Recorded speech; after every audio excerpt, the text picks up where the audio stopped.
Mrs Crozio says the changes to the Greater Newcastle Act are a significant step towards reforming the council's operations and affairs. The main amendments to the Act are that the number of aldermen will be reduced from 21 to 12, the ward system will be abolished and a citywide franchise will replace it, and that if an alderman resigns mid-term, he'll be replaced by the next candidate on the party ballot sheet. This system, which is used in the Legislative Council, will eliminate the need for costly by-elections. For the first and perhaps the last time, both Lord mayoral candidates agree with the amendments. So you believe the parties who put forward candidates will have to be very careful this time, and the aldermen will have to be prepared to work very hard? Well, I think that's obvious from the number of 12, that the candidates will be very selectively picked, and if they don't measure up to the responsibilities of the position of alderman, the electorate will soon know, because it'll be obvious with a number so small. The Labor Party's Lord mayoral candidate, John McNaughton, says there was only one request that the Cabinet and the caucus didn't accept, and that was the appointment of a general manager to the council. He says the reduced number of aldermen will create a more efficient council, and the abolition of the wards will make for a less parochial system. It is an innovation. It's something that's been coming in over the recent years, and the experience of places where that has been taken place shows that it certainly is an advantage. It removes the parochialism of ward aldermen looking after their ward, making decisions that are either popular in their ward but not in the best interests of the city, or contrary-wise supporting something in another ward which really is not in the best interests of the city, and it takes that away. Mrs Crozio has reiterated her intention to call a Newcastle City Council election for later this year. She also says she may be able to announce an election date in the near future.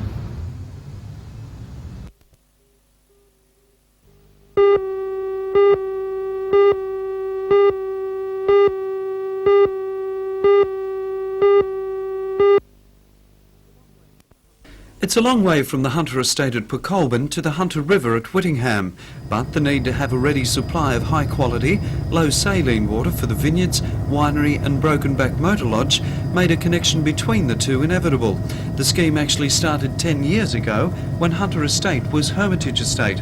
Wyndham Estate took over Hermitage in the late 1970s, and it was decided to progress with the laying of 14 kilometres of underground polythene piping and the installation of these pumps at a bend in the river.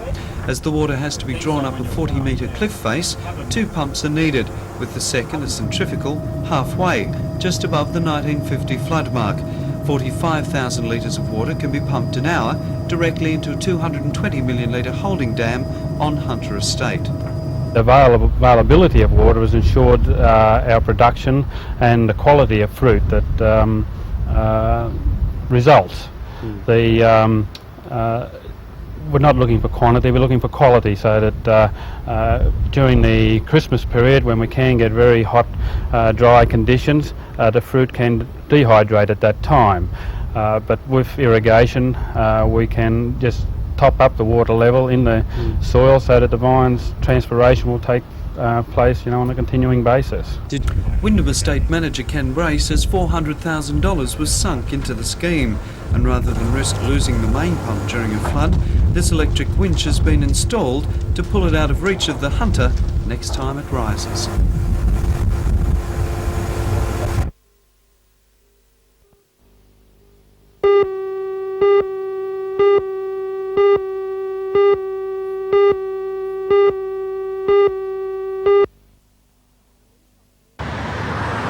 The lease on the wool stores site at Hannell Street, Wickham expires at the end of August this year. The Australian Wool Corporation will not renew it, following a federal government directive that it abandon its less effective wool store sites. The land is owned by the Maritime Services Board. It has called for registrations of interest, which must be lodged by the 17th of next month. But the board is in no hurry to decide the building's fate. It's releasing a strategic plan for the development of the port next month, and this is expected to have great bearing on what the site will be used for. The board says the land may be swapped for a property more central to the harbour area, or it may be leased out again and used for storage.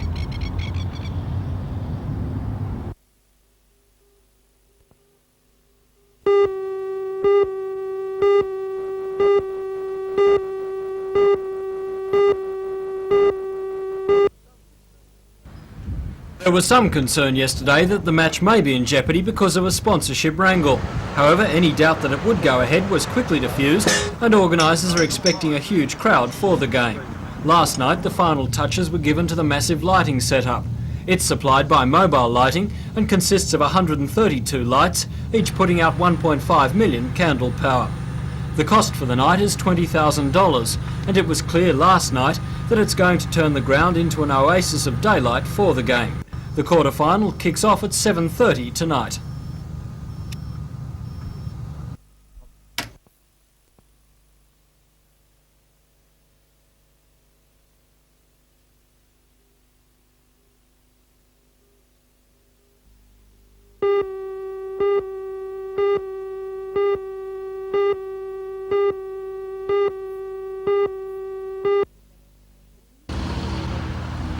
The deregistration of the BLF solved all the Shortland County Council's problems and allowed work to start again on the new administration centre after a 6-month delay. The demarcation dispute arose over which union should have responsibility for the removal of asbestos from the soon-to-be-demolished buildings, and the BWIU won the battle. Today, councillors and council staff inspected the site and agreed that the project manager's Sabino should be reinstated. That decision was ratified at this afternoon's council meeting. We're on the way. There are a lot of people on site, and I might say that we're employing wherever possible local firms within Shortland, and quite frankly, of the 3 tenders we let today, I think they're all local firms. Another matter was also resolved at the meeting. After some 4 months and a number of appeals from the 2 men vying for the position of chief engineer, it was finally agreed that Doug Taylor should hold the position and that the other contender, Stuart Nixon, should become the deputy chief engineer. The council also resolved that there should be no more appeals once an appointment has been made.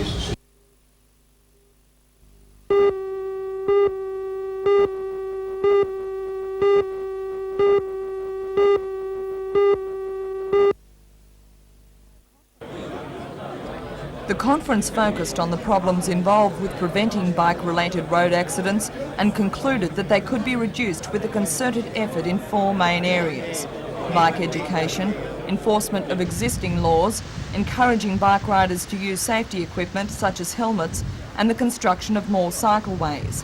One suggestion is that there be a uniform standard for bike helmets, and all those that don't comply will be taken off the market. Secretary of the Road Safety Office, Bill Upton.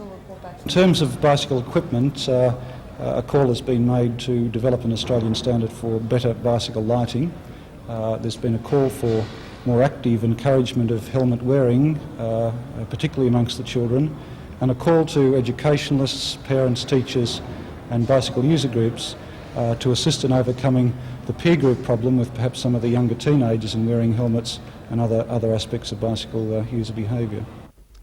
Mr Upton says the conference hasn't simply been a talkfest, and he's confident that the authorities will cooperate in bringing about the proposed changes.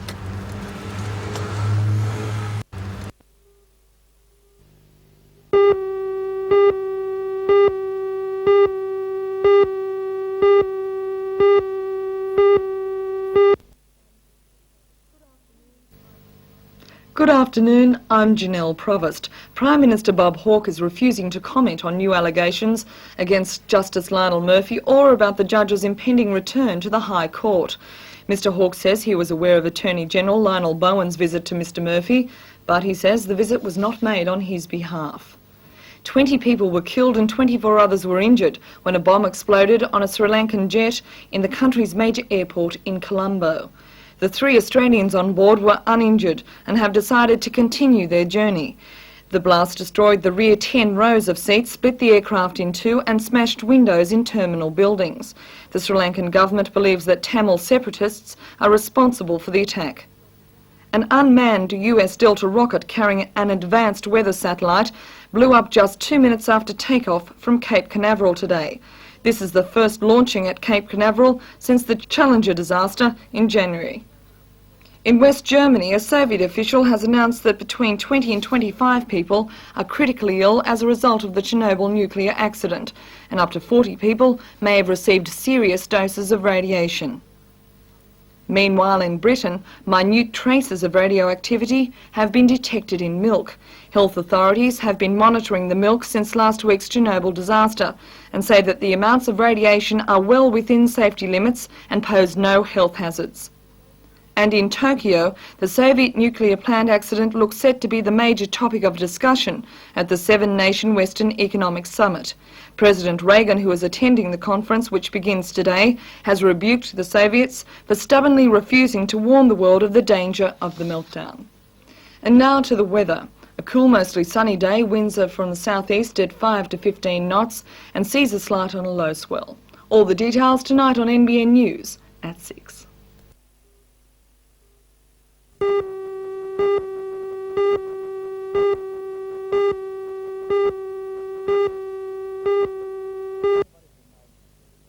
Anybody who made the qualifying time for state championships this year are not eligible to take part in this. They're looked after anyway. Oh yes, they're looked after. They've got their coaching. We've taken them out. What we're trying to get hold of is the kids are not getting top coaching, and this lower level we're hoping that if by broadening the base we can get a higher apex on our triangle of potential.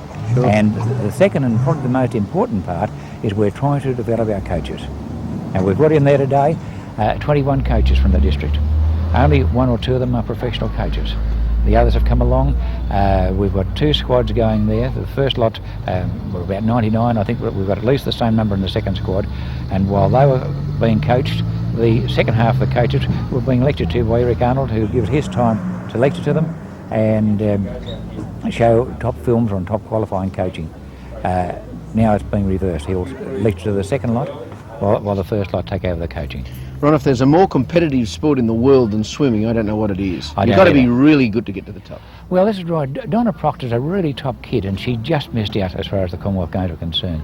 And it is really tremendously competitive, as you say.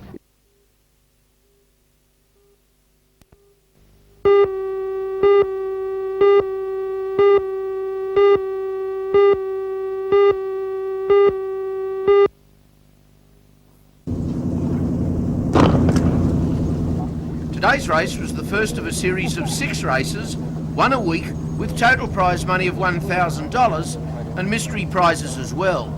Competitors are allowed to drop their worst performance as points are allocated as for Olympic yachting events. The sport being so popular, the series is sure to be a success.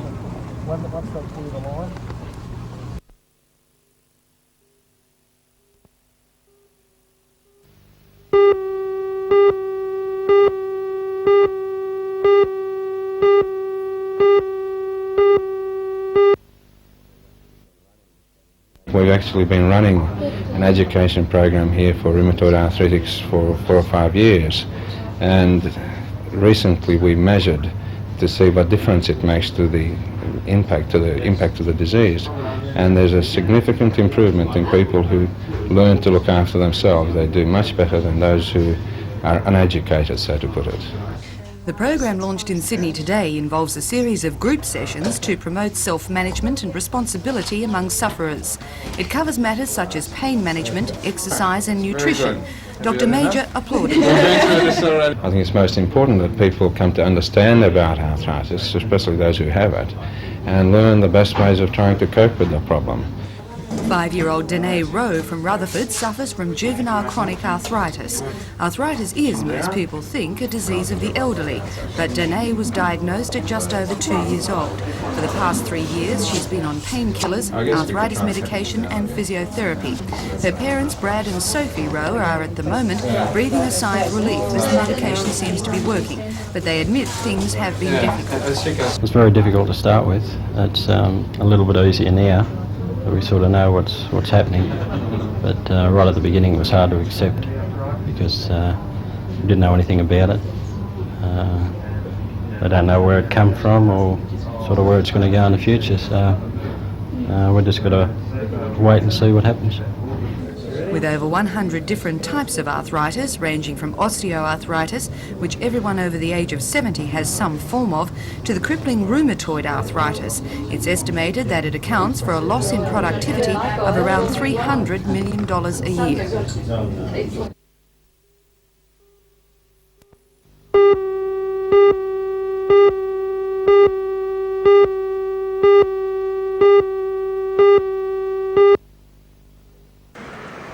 The picket line has been in force outside the hotel since a barmaid was sacked Monday a week ago for alleged bad attitude.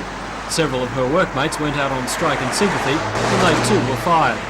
The barmaid denies the bad attitude claim, but owner David Leary says it was not the first time that he'd had trouble with her. On 2 occasions, she actually, Laurie I'm speaking about, stood up in the bar area abusing people and saying that, well, for want of a better expression, that undesirable people drink here and that they should go elsewhere and drink. The picketers say they'll continue the picket line until tomorrow, when both sides will attend a Board of Reference meeting in Newcastle. That meeting will include a representative from the LTU, the Hotels Association and the Arbitration Commission, as well as both David Leary and the sacked worker. The LTU says it will abide by any decision made by the meeting. Her union has been supported so far by the Seamen's Union and the Transport Workers Union, who have both said they will not cross the picket line. David Leary says he has already felt the effects of the dispute. It's only been going on a week, but my takings have dropped astronomically to what I thought they would. I thought they'd drop off a reasonable amount, but I've lost a considerable amount of money out of it. So David Leary says that no matter what the outcome is of tomorrow's Board of Reference meeting, he will not back down from his original decision.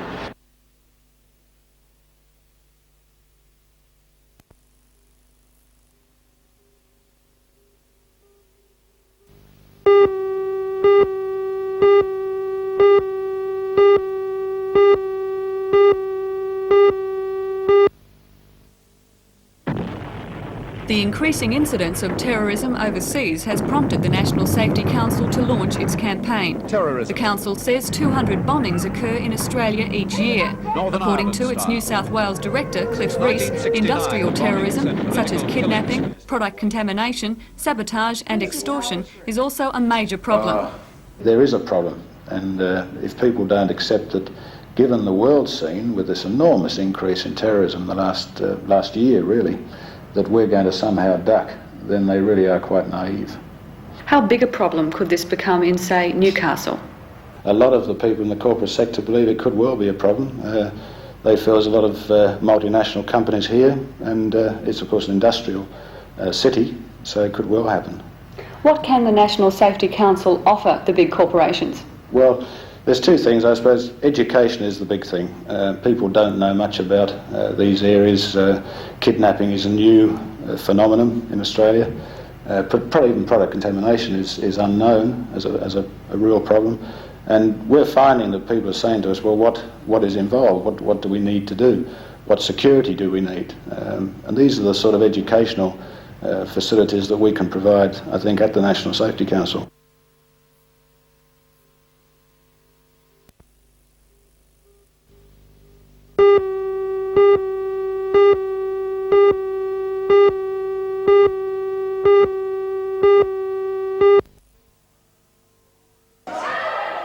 The squeals and screams of the children involved in the practical drama component of the workshop were testimony that there's plenty of good fun to be had in school holidays.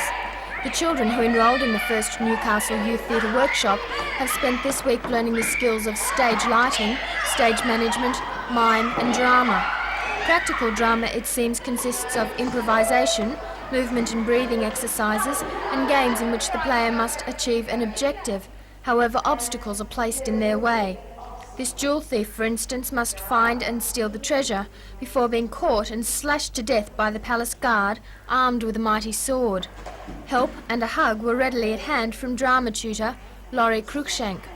The children have also been tutored this week by Nick Enright and advanced students from NIDA in Sydney. It's hoped that the success of this holiday workshop will enable it to be repeated in August and during the school Christmas holiday break.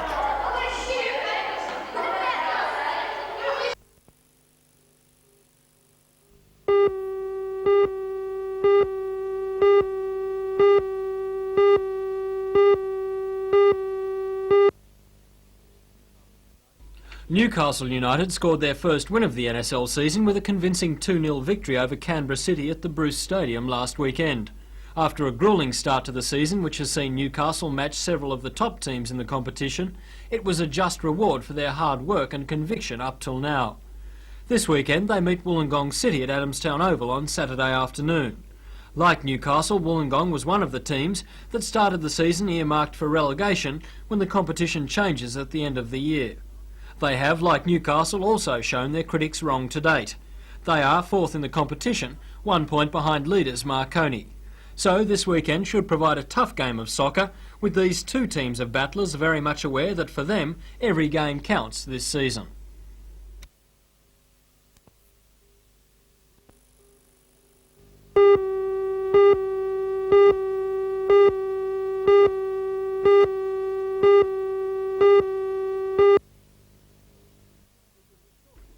It was a story of missed chances at Adamstown Oval today, with Newcastle United playing Wollongong City in the 1986 Steel City Cup.